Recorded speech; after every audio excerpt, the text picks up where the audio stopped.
Innal hamdalillah nahmaduhu wa nasta'inuhu wa nastaghfiruh wa na'udzu billahi min shururi anfusina wa min sayyiati a'malina. Man yahdihillahu fala mudilla lahu wa man yudlilhu fala hadiya lahu. Asyhadu an la ilaha illallah wahdahu la syarika lah wa asyhadu anna Muhammadan abduhu wa rasuluh la nabiyya wa la rasula ba'dah, amma ba'd. Qala Allah ta'ala fi kitabihil karim, a'udzu billahi minasy syaithanir rajim, bismillahirrahmanirrahim. Fama utitum min syai'in famata'ul hayatid dunya wa ma 'indallahi khairu wa abqa lil ladzina amanu wa 'ala rabbihim yatawakkalun. Wal ladzina yajtanibuna kaba'iral itsmi wal fawahisha wa idza ma ghadibu hum yaghfirun. Wal ladzina istajabu li rabbihim wa aqamus shalah wa amruhum sura bainahum wa mimma razaqnahum yunfiqun. Wa qala Rasulullah sallallahu alaihi wa ala alihi wasallam,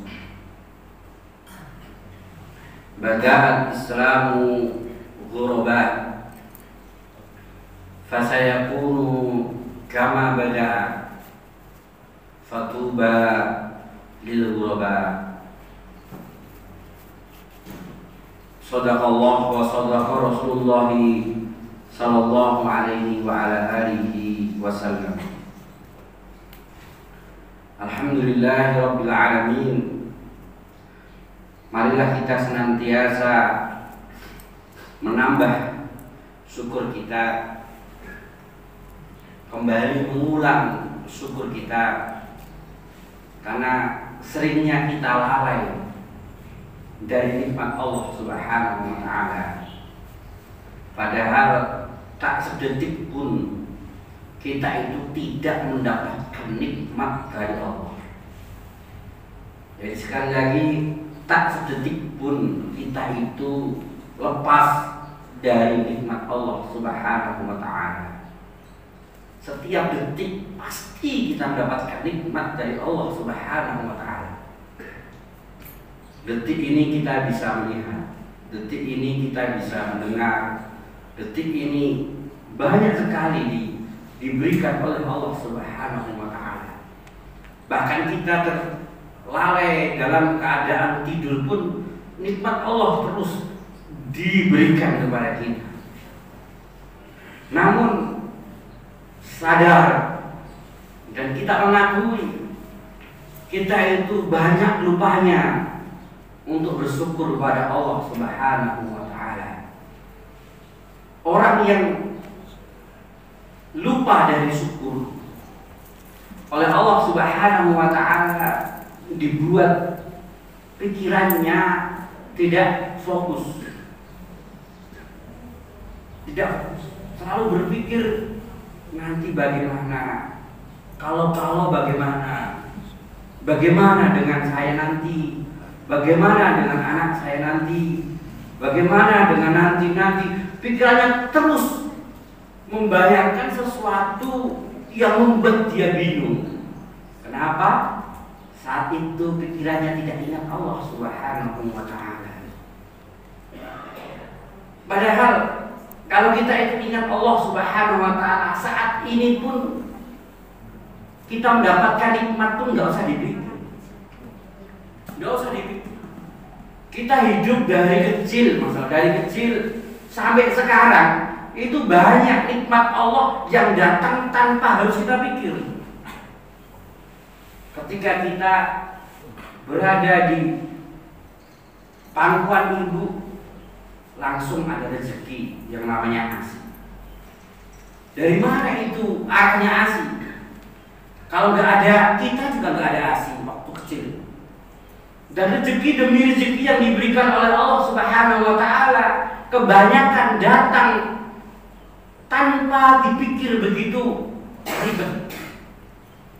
Coba kalau pedagang itu banyak mikir, nanti laku enggak ya, kira-kira laku enggak ya, enggak jadi jualan.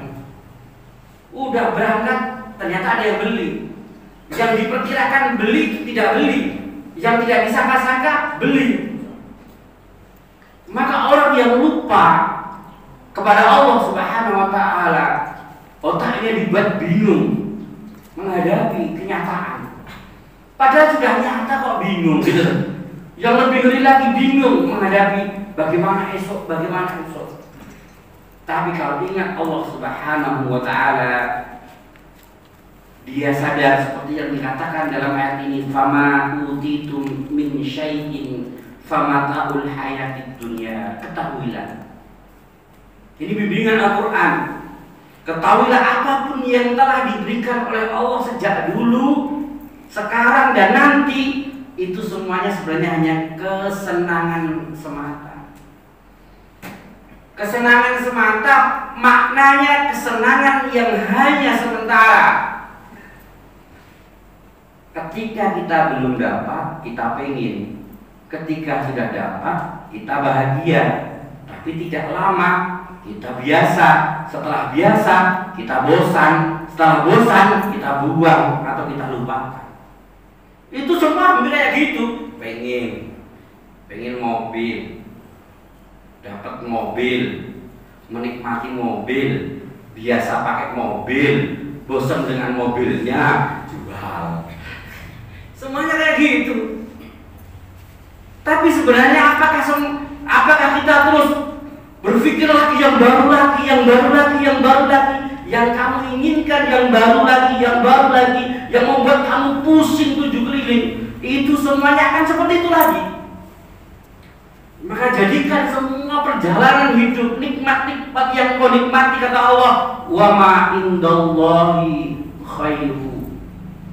Kamu harus sekarang mulai mengejar sesuatu yang saat ini tidak bisa dinikmati, tapi terasa nikmat di dalam hatimu. Jadi mulai, yang kemarin berpikir, kemarin merasa, ternyata nikmat sebenarnya itu adalah rasa, perasaan. Ini nikmat. Jika perasaan kita ini syukur, jika perasaan kita ini plong, jika perasaan kita ini longgar, itu gak ada bedanya ternyata antara yang dohir itu punya apa tidak.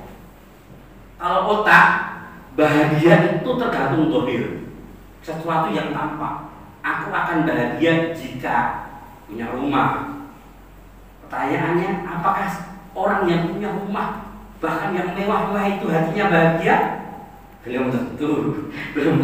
Yang pernah punya rumah mewah, apakah tidur di ruang yang seperti hotel sama tidur di masjid bahagia mana? Ya belum tentu bahagia yang kayak di hotel, belum tentu. Orang yang punya kendaraan mewah sama orang yang punya kendaraan sama-sama Pajero, satunya panas jobo jero, yang satunya Pajero betulan, apakah pasti hatinya bahagia? Nah, banyak orang yang miskin diberi oleh Allah Subhanahu wa Ta'ala hatinya bahagia, yang melihat saja yang kasihan, tapi yang jalankan enak-enak saja. Sebagian orang melihat, wah orang itu kayaknya bahagia banget, ternyata penuh dengan masalah. Ternyata hidup ini penuh dengan masalah kalau tidak didasari hati yang penuh syukur. Sehingga kalau orang itu paham bahwa kebahagiaan sebenarnya itu letaknya di hati, bukan di materi. Maknanya apa? Mau dikasih kaya, aku bersyukur. Mau dikasih miskin, aku bersyukur. Mau dikasih apapun, aku bersyukur. Bahkan tingkatan orang bersyukur. Alhamdulillah hari ini aku bisa ibadah. Ini kata para ulama sufi. Besok masuk surga atau masuk neraka, yang penting sekarang bersyukur. Loh, kalau sekarang mikir besok, nggak syukur.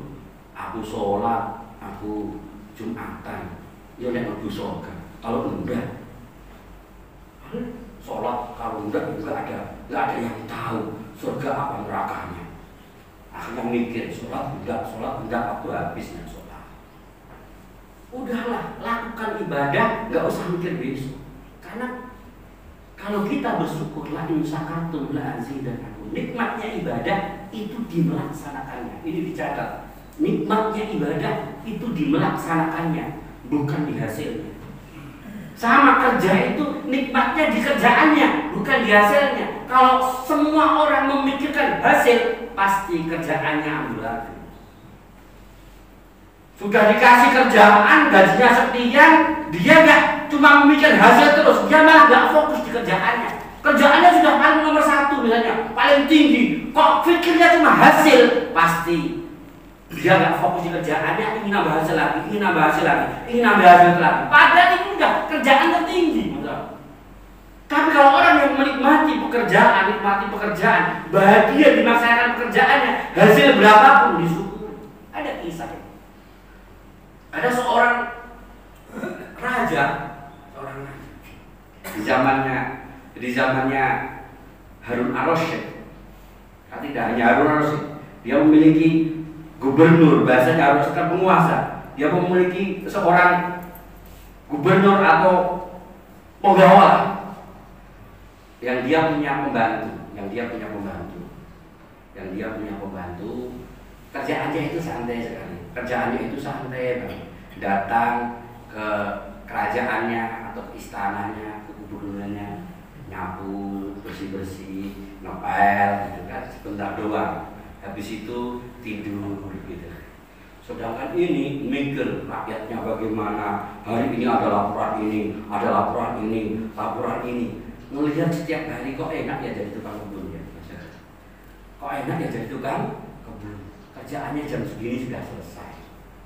Nanti sudah dapat gaji. Dia tiap hari itu pusing mikir rakyatnya. Sampai akhirnya dia cerita sama penasihatnya, aku bosan jadi penguasa, jadi gubernur saya bosan deh, atau jadi bupati saya bosan deh. Saya pengen jadi tukang kebun aja, ternyata itu bahagia. Dia itu bahagia karena menikmati pekerjaannya. Coba kita buat sekarang, dia supaya nggak menikmati pekerjaannya, kita kasih upah uang banyak. Anggap saja biasanya sehari dikasih gaji 100.000. 3 hari ini dikasih setiap harinya 1 juta. 1 juta. Dikasih 1 juta, biasanya 1.000 nggak mikir, nikmati. Dia gajinya dari gubernur, anggap saja 3 juta per harinya. Dia dikasih 1 juta baru kaget tuh. Wah ini jangan bonus 1 juta dihitung. 1 juta. Pulang ngomong sama istrinya. Sekarang saya dapat gaji banyak. Iya pak, iya. Jangan pak bonus. Coba besok dikasih lagi 1 juta lagi. 1 juta lagi. Seneng lagi, lapor sama istrinya lagi. Wah, besar 1 juta. Dia mulai fokus dengan hasil, bukan fokus lagi pada pekerjaan. Wah, besok 1 juta lagi, itu 1 juta lagi, itu 1 juta lagi gitu. Akhirnya hari yang ketiga sama penasihatnya, ambil 100.000. 1 juta diambil 100.000. Kasihkan ke pas sore, dikasihkan sama tukang kebunnya. Wah itu mesti 1 juta. Sudah pede. Sampai di rumah gak dihitung, dikasihkan istrinya. Dihitung, itu cuma 900. Loh yang 100 yang mana? Jangan-jangan yang hitung. Enggak, ini 900. Ini 900. Besok paginya wajahnya pucat, nyapu itu toleh. Kayak jadi gak menikmati nyapu, kayak mencari uang. 100.000 ini ngendi, 100.000 ini ngendi. Jadi biasa 500.000 dia fokus kerja jadi tukang sapu, tapi begitu digaji 1 juta, dikurangi 100.000, hilang 100.000, mikir hasil. Ditahan. Dia gak mau cerita loh, biasa cuma 1.000. Sehari itu dia itu kayak gak menikmati pekerjaannya. Kenapa? Hasilnya kurang masalah. Jadi ketika hari yang keempat digaji lagi 100.000 lagi. Kemudian dia mulai nikmati lagi, hari-hari biasa lagi, 1.000 lagi, ya biasa. Akhirnya si gubernurnya ini sadar, iya, yang membuat saya pusing ini selama ini saya tidak menikmati pekerjaan saya. Saya kalau jadi ini gimana, mikirnya hasil. Inilah orang sekarang, hampir gak fokus dengan pekerjaannya. Seorang ustadz gak fokus dengan ceramahnya, mikir hasil. Orang guru gak fokus dengan muridnya, fokusnya hasil. Dikasih pekerjaan apa, fokusnya sama hasilnya terus. Padahal hasil itu sama, yang kamu inginkan nanti juga akan habis. Maka marilah kita ini bersyukur, dan cara bersyukur itu menikmati apa yang kita kerjakan saat ini. Wa'malu ala makana itu. Apapun pekerjaan dinikmati aja, disyukuri aja. Nanti kalau mikir hasil enak jadi sana, itu yang lihat saja itu nggak enak. Kalau melihat hasil, wah kelihatannya kerjaan itu enak, bisa beli mobil, itu capek juga, capek. Udah Allah itu sudah tahu kerjaan yang cocok kamu itu ya itu. Kamu itu nikmati aja, syukuri aja. Wes, jalani dengan penuh semangat. Akhirnya hati itu tenang. Toh semuanya nilainya ibadah. Wah enak jadi ustaz ceramah gini-gini dapat uang. Coba jadi ceramah gantian, berat juga sama. Nggak ada nikmatnya. Kalau nggak bersyukur, nggak ada nikmatnya. Enak. Kita dikasih oleh Allah nikmat-nikmat dunia ini, nikmatnya itu saat mengerjakan, jangan hasilnya. Dan ketika kita semua ini kita buat bersyukur pada Allah Subhanahu wa taala, yang belajar bersyukur saat ini pekerjaan saya belajar bersungguh-sungguh, yakin besok hasilnya itu hasil tidak pernah mengkhianati usaha. Ini rumus, hasil itu tidak pernah mengkhianati usaha. Nikmati aja usaha itu. Toh kalau itu ya seandainya nggak dihasilkan di dunia, itu semua bernilai ibadah. Wa ma indallahi khairu wa abqa.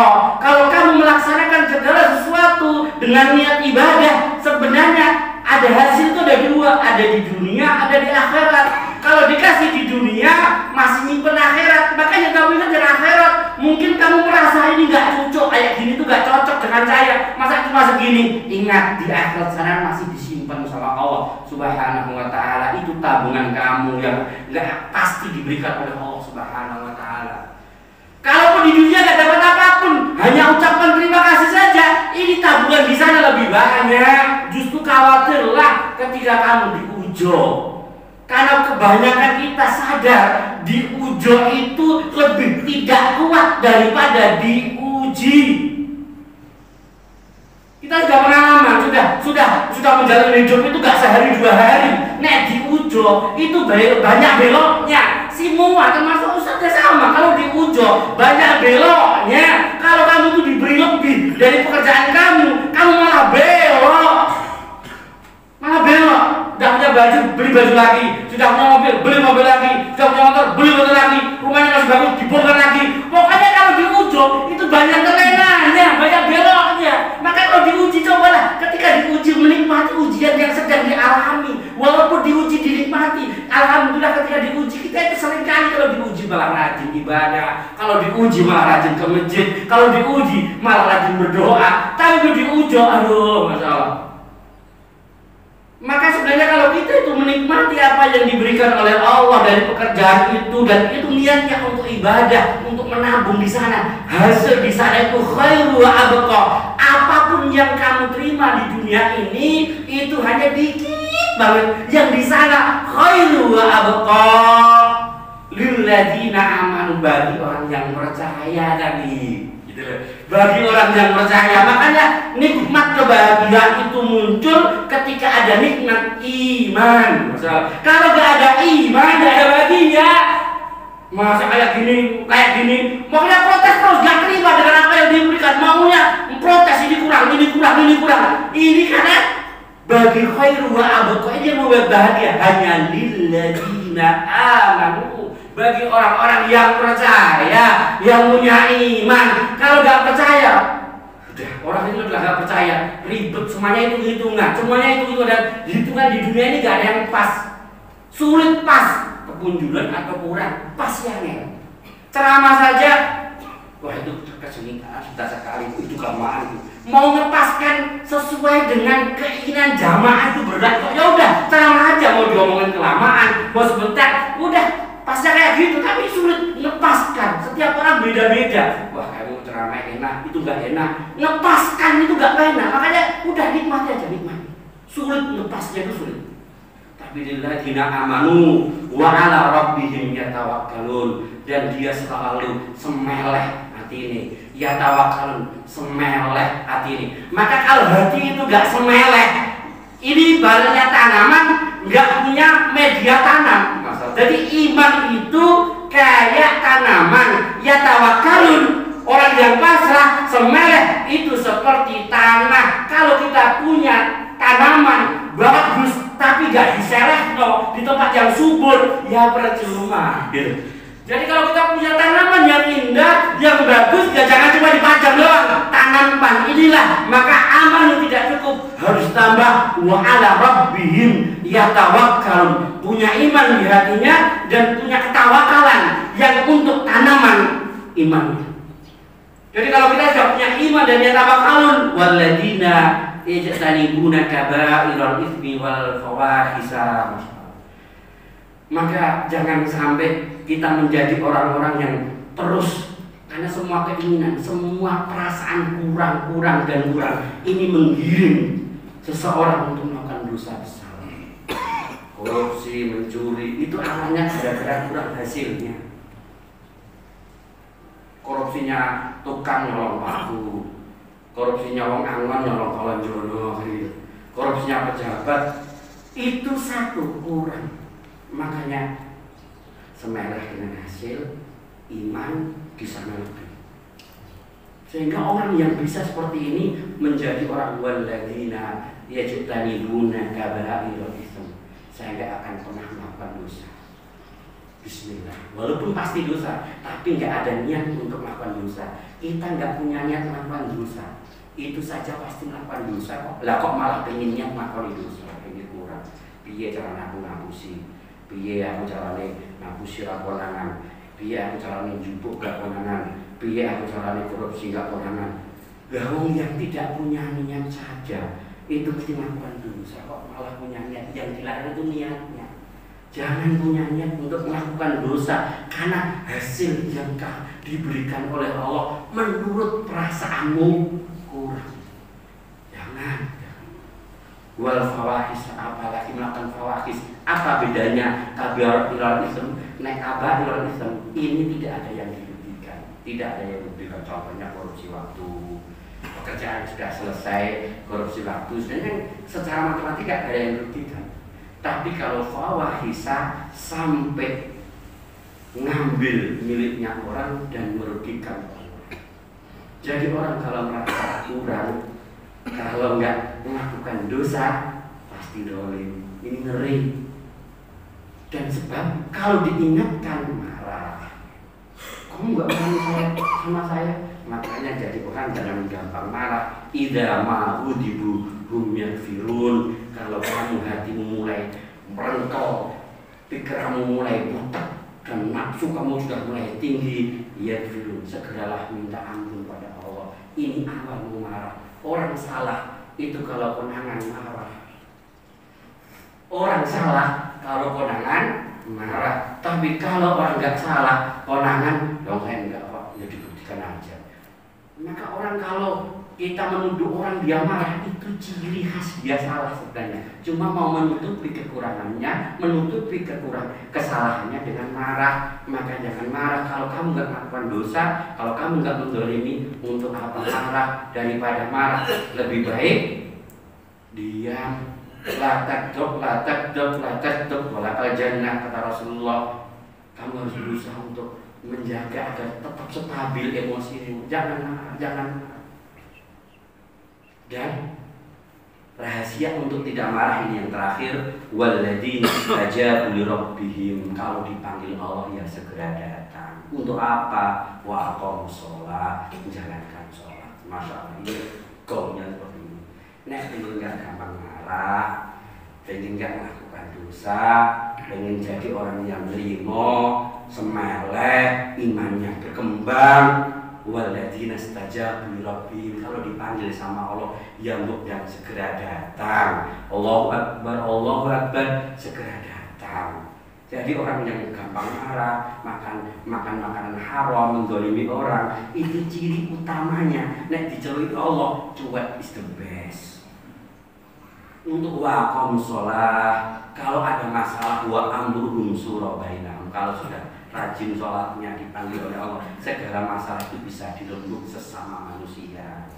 Jangan pakai marah. Wa amruhum syura bainahum, kalau ada masalah antar manusia dimusyawarahkan dengan kepala dingin, tidak marah. Wa mimma razaqnahum yunfikun, dan jangan lupa mau dikasih rezeki banyak atau dikit, ini kata kunci.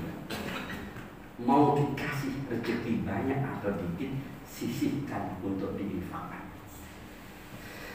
Jadi jangan punya anggapan yang infak itu yang uangnya lebih. Demi Allah kita itu nggak pernah perasaan kok duitku kakian itu nggak enak.